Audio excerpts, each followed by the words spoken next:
तो सवाल लगातार यही बना हुआ है कि शराब का सौदागर कौन, मौतों का सौदागर कौन। और थोड़ी देर पहले हमने आपको दिखाया था कि कैसे छपरा में खुलेआम कच्ची शराब का कारोबार धड़ल्ले से चल रहा है। और अब इस पर बीजेपी का रिएक्शन आया है। बीजेपी का कहना है कि शराब माफियाओं के साथ नीतीश सरकार की भी साठगांठ है। प्रशासन की शह पर ही जहरीली शराब का कारोबार बड़े आराम से फल फूल रहा है।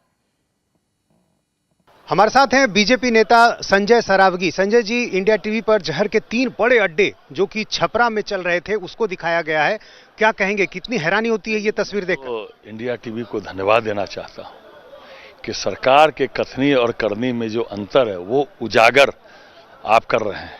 बताइए, भट्टियां जल रही है, शराब बन रही है और इतना बड़ा कांड हो गया छपरा में। इसलिए हम लोग कहते हैं कि शराब माफिया को सत्ता का संरक्षण प्राप्त है। वो कोई ऐसा चीज तो था नहीं जो पॉकेट में लेके लोग चला जाता। इतना बड़ा कांड, 4-4 बार छपरा में कांड हुआ है, जहरीली शराब से मौत हुई है और एसपी बने हुए हैं। वो थाना बना हुआ था, इस बार हटा है, वो भी 2 ही थाना के पदाधिकारी। ये सब घर से ही हैंडीक्राफ्ट का बिजनेस करके हर महीने लाखों कमाते हैं।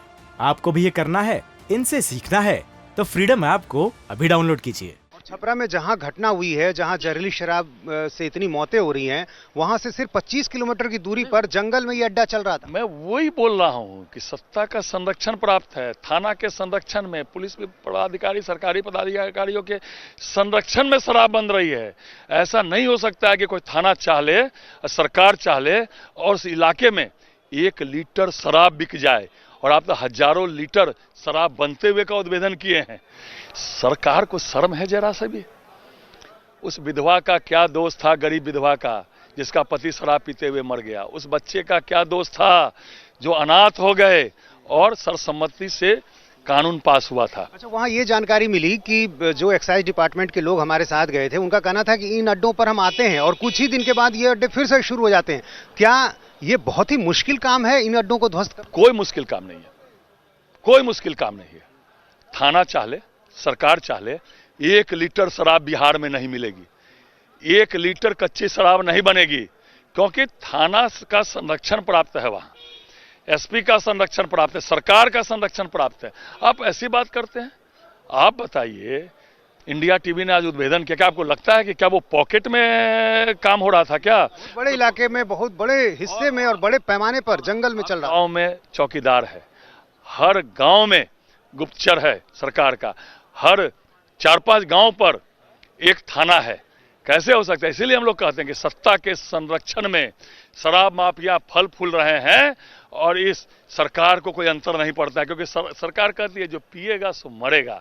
इससे ज्यादा शर्मनाक बयान किसी। ये सब घर से ही हैंडीक्राफ्ट का बिजनेस करके हर महीने लाखों कमाते हैं। आपको भी ये करना है, इनसे सीखना है तो फ्रीडम ऐप को अभी डाउनलोड कीजिए। राज्य के मुखिया का नहीं हो सकता है। वो जो मरे, जो बच्चे अनाथ हुए, जो विधवा हुई, वो बिहार राज्य के हमारे नागरिक थे।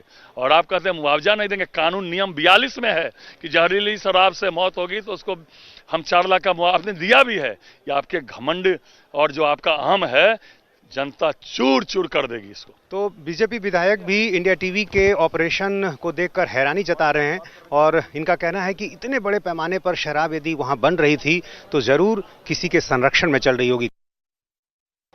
हमारे साथ हैं बीजेपी नेता और पूर्व मंत्री रामसूरत राय। रामसूरत जी, आपने भी इंडिया टीवी का ऑपरेशन देखा, जहर के जो अड्डे चल रहे थे वो भी छपरा में, देखकर क्या कहेंगे?